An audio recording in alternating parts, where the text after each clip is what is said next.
S'il vous plaît, vous le laissez, je vous en prie. Pour prendre, s'accaparer de nos biens. Parce qu'il voulait. Et quand cet étranger qui va rentrer dans notre pays, nous serons tous les perdants.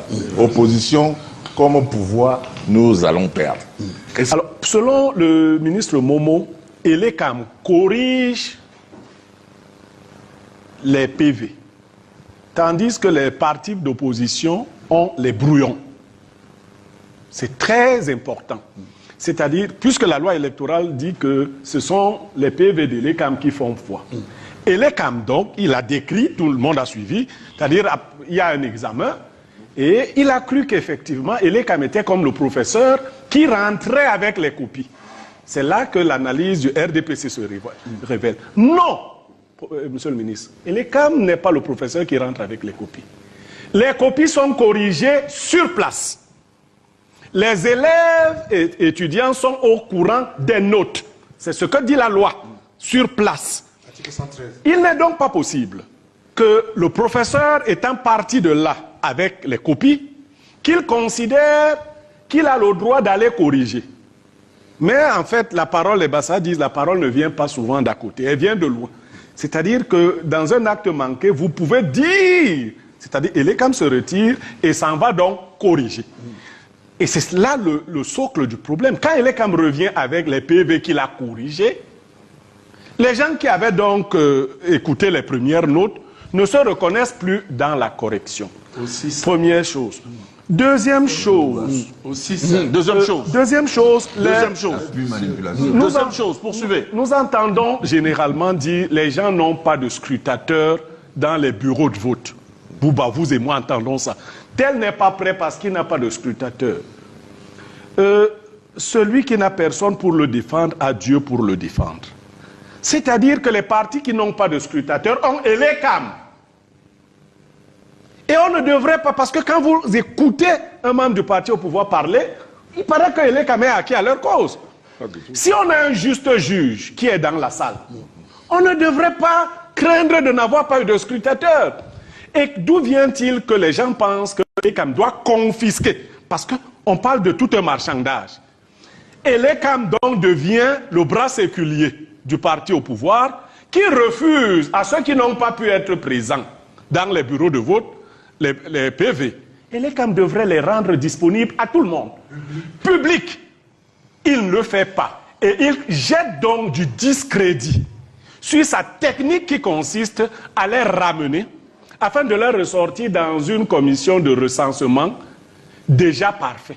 C'est ça le problème. Si le processus où est représenté tout le monde, n'est-ce pas? Non, malheureusement, une fois que le professeur, moi j'ai enseigné, si le professeur rentre avec des copies non anonymées, il va à la maison, il revient avec les mêmes copies, on les refuse. C'est le principe des enseignants. Il est là.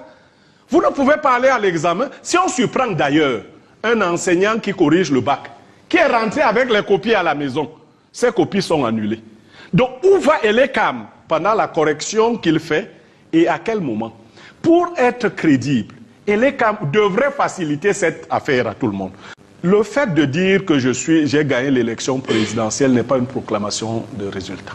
Il faut qu'on arrête d'enfumer les Camerounais, c'est faux. Un candidat a dit j'étais troisième. Il n'a pas été attaqué. Il a donné son rang. Il reste au deuxième de dire je suis deuxième. Il reste au premier de dire je suis premier. Je suis premier également. Quand les élèves dans une salle de classe, au vu des notes qu'ils ont commencé à obtenir, moi j'ai l'une de mes enfants qui ne connaît pas le rang de deuxième. Elle demande toujours qui est le deuxième. Donc elle sait qu'elle est première, ensuite il y a les deuxièmes. Alors si un candidat dit je suis premier, la proclamation sera faite par le professeur de la salle de classe, l'enseignant, qui viendra donc confirmer ou pas. Il pourrait lui dire tu t'es trompé à tel ou à tel niveau, ce n'est pas une faute. Et dans toutes les autres démocraties que nous observons, le Cameroun est le seul qui réussit à empêcher aux gens, sur 15 jours, de donner des tendances. Sauf quand vous donnez des tendances qui disent que le roi a encore gagné. D'ailleurs, vous voyez des chiffres qui circulent, hein, qui ont été rendus publics. Et là, les gens qui ont rendu ces chiffres publics, je ne sais pas sur quelle base ils se sont fondés, mais eux, ils ne sont inquiétés de rien. Comment ont-ils pu, à ce moment-ci, avoir le courage de rendre? C'est parce que la loi n'interdit pas de rendre les chiffres publics. Allez, petite précision. Monsieur Issa Tirouma Bakari, dont je loue le patriotisme, n'était pas candidat. Il n'était pas candidat.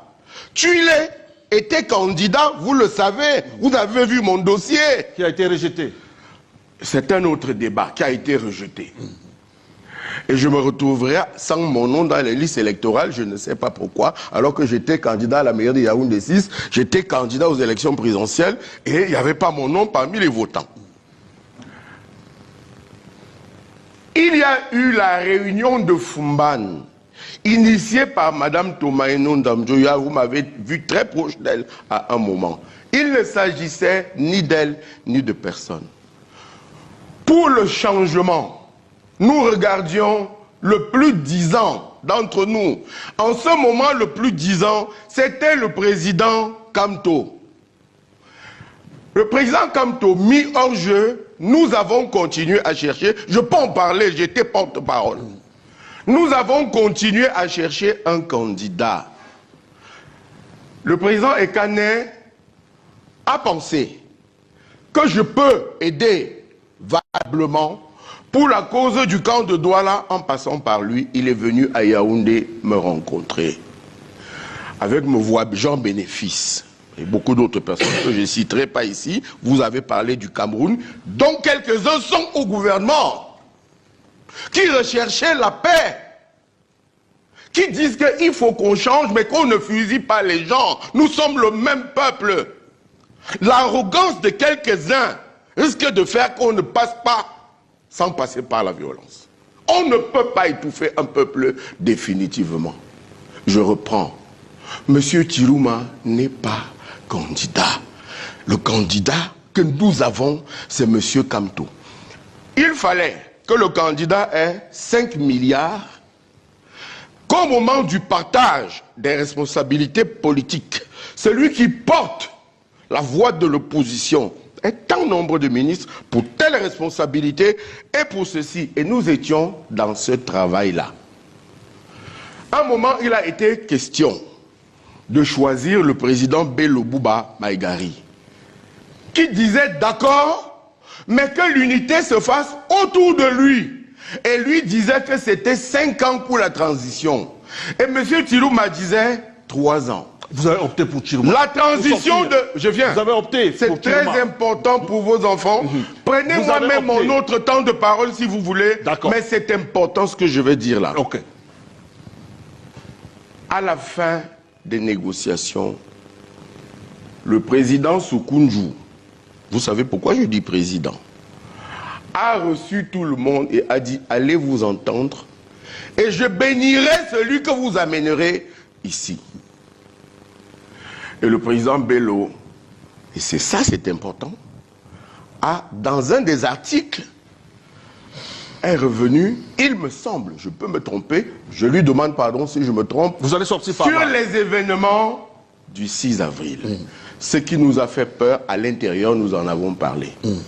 Celui qui a le plus parlé de paix, c'est M. Tirouma Bakari, qui nous a dit, je suis malade, qui nous a dit, je prends 3 ans, qui nous a dit, et je ne suis pas candidat. Ceux d'entre vous qui entrez au gouvernement de transition ne seront pas candidats. Voilà, je vous promets comment les choses se sont passées.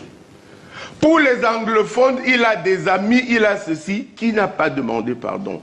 Y compris le Premier ministre du Cameroun a demandé pardon. Il me semble que Faye Yengo Francis gagne de l'argent de l'État parce qu'il doit refaire sortir les gens de la brousse. Il me semble que le président Biya a salué les ambassadeurs qui sont venus à Yaoundé. Il semble que nous cherchons la paix.